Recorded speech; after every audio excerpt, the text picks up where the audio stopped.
グリーンモンスターのとどめを刺すためにですね、スペシウム光線を打つのも最初ということになる。そう、最初ですよね。大事なことですね。もう、あれはね、やるの大変でしたね。まず、スペシウム光線の話はまた、それだけで、一本過ぎちゃうかもしれないですけど、まあ、スペシウム光線はね、皆さんと一緒に、作ってっていうね、ことで、まあ、また新たにいろんな話ができると思います。シナリオでは本当は、まあ、ウルトラマンが火を吐いて、うん。それが手から出すのか、口から出すのかよくわかんないですけれども、そ火でグリーンモンスターを退治するという、まあ、なんていうんですかね、吸血植物といいう。うん。ますか、だから吸その辺はまだ決まってないでしょ。金城さんも決めてなかったんですよね。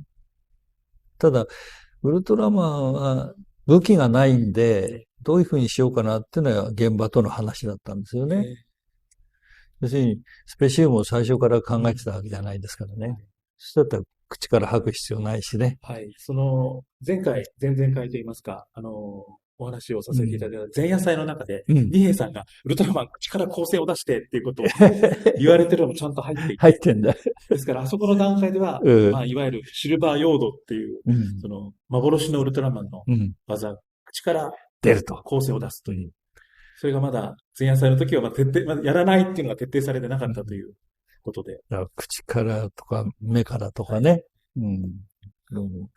その辺がよくまだ設定されてなかったのを、第1話からね、考えてったんだ。撮影の一話で、まあ、飯島さん、うん。林さん、的場さん、高野さんたちがそう、中野さんも来たんですよ。中野さん、合成、うん、構成の。上野さんもいらっしゃって、俺が光出すんだから、よう、ビンちゃんようなんてね、そういう喋り方して、すごい偉そうな方でね。まあ、はい。まあ、つぶれやプロでは、そう、古い、子さんと言いますか、そう、スタッフですね。高野さんとかね、佐川さんとか、中野さんとか、佐川さんはそれで、まあ、チーフからカメラマンになったんですけどね、高野さんが特技になったからね。まあそういう意味でなんか、最初から、婦人をきちっとこう、やって、3本で固まったかなっていうね。だからこの最初のグリーンモンスから、やっぱり大変でしたよね。その現場で考えたんですよね。ウルトラマンの、うん。その、効果音のテープっていうのが残ってるんですけど、それを見ると、その口から吐く光線と、ウルトラマン、手光線、手光線って言いますか、手の光線で、はい。うん。まあ名前決まってないですけど、口から出すのと手から出すのと、うん。やっぱりいくつか技は考えられていたはずなんうん。ですよ。うん。で、それをスペシウム光線に、こう、それがまとまってくるというのが、やっぱりグリーンモンスの現場だったんでしょうね。ですね。現場で大変でしたよ。そういう意味ではね。本当に。まあ、なんだかんだ言っても、こう、みんな知らない中から作ってきたというね。それがやっぱりすごかったですね。僕はだって、格闘とか、そういうことってのはもう得意じゃないですからね。それでもなおかつやってくれって言われたんで、やったんで。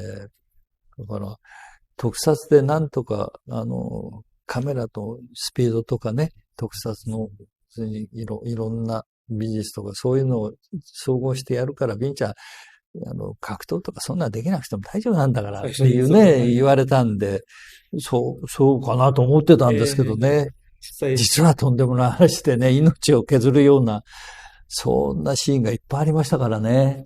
東方ニューフェイスの時のいろいろなその講義といいますか、質疑とか、そういったレッスンの中に立ち回りとか、そういう格闘とか、アクションみたいな項目は。じゃあ、そういうのはね、芸能学校でね、取得するんですよ。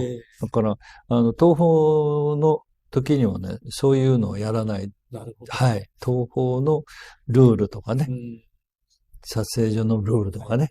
芸能学校の時代に、そう、全部立ち回りはしたんですよ、一応ね。僕は得意じゃないんで、なるべく避けてましたけどね。でもやっぱり基礎があるのとは違いますよね。それがあったからこそ、内身じゃない、こう、なんていうんですか。転がった時の。あれはね、やっぱり痛いですよ。はっきり言ってね、薄いから。そういうのね、痛いのを計算しな OK しちゃったのがいけないんじゃないかな。こんなことがあるかまだ誰も知らないんですから。作る方もわからない。その出演される芸さんもわからない。そう。だから、命がけになるなんていう、そんな仕事なんてね、やったことないですからね。今だったら、うん、本当にそれの代役だったり、スタンドインと言いますか。そう、スタンドインがありますからね、スタントマンやったりね。主役の方が全部やらないといけない。やらない、やらない。でも、そういうことは映画ではね、起こり得ないからね。でも、本当に最初から、いやー、これはダメだよな、これ俺には無理だよなっていうのを、やっぱり、最初のグリーンモンスで考えましたね。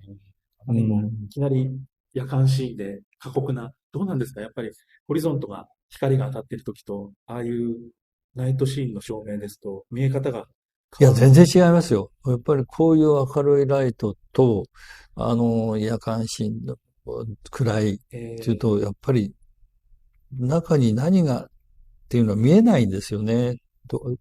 例えば石があるとかね、木がこっちにあるとかっていうのは、ね、同化しちゃってね、同化ですか。だからね、暗くてね、見えなかったですね。だからそういう意味じゃ、やっぱりね、最初からね、引き分けがよかったかなっていうね、そのことがいっぱい頭にありましたね。これ絶対危ねえよな、命はな、みたいなね。だから帰ってね、おばあばに、こんな、状況だよ、首踏んじゃってさ、ってね、で泣き言言ってね、慰めてくれるかと思ったら、くれなかったですけどね。厳しいおばあ様ですね。要するにね、そういうことなんですよね。まあ、グリーンモンスの撮影は、あれどのぐらいの時間で撮るか覚えてるんですか？あれ結構時間かかりましたよ。要するに、クランクインから。形を作るので時間かかりましたよ。いわゆるスペシウム。スペシウムもそうだし、それから飛ぶシーンもそうだしね。いろんなことを考えやって現物を持ってきて台にしたりね。いろんなことで、イントロの上から飛び降りると、こっからじゃあ、布団にしようかとか、柔らかい土にやろうとかって、そういう、飛んできたウルトラマンが着地をする。もう本当にあれですね。この最初のクランクインっていうのは、いろいろな試行錯誤と。です。そうです。そこの発明があったわけですね。だからで、考えられないですよね。布団にしようか、柔らかい土にしようかなんていうのは他の人考えないですよね。で飛ぶ方も考えないですよね。ただ、イントレからね、僕が飛び降りるっていうのは、僕1メーター80ちょっとありますから、イントレが2メーターですか、で、僕は1メーター80だから4メーターぐらいの高さってことでしょ？やっぱ怖いですよ。それは、ね、いわゆる当時の美戦の、それもナイトシーンで暗いところで、トンと降りないと。そうなんだ。それで足踏み抜いたんですからね。そういう意味ではね、やっぱ怖いですよね。でも明るくても暗くても、やっぱりそういうアクシデントあると思いますよ。まあ、どっちにしたら慣れてないんだからさ。もう得意じゃないしね、スタントマンやったことないしね。でも、そんなことで、徐々にウルトラマンの、形ができていくというふうな、状態になって、飯島さんと高野さんと佐賀さんと、まあその当時も若い連中、ね、平均年齢にしたら24、5ですか、そんな連中が、まあ、自分の仕事のために一生懸命ね、やって、他のセクションから怒鳴られるような何しようね。自分の仕事は一生懸命やる。そういう熱意は感じましたね。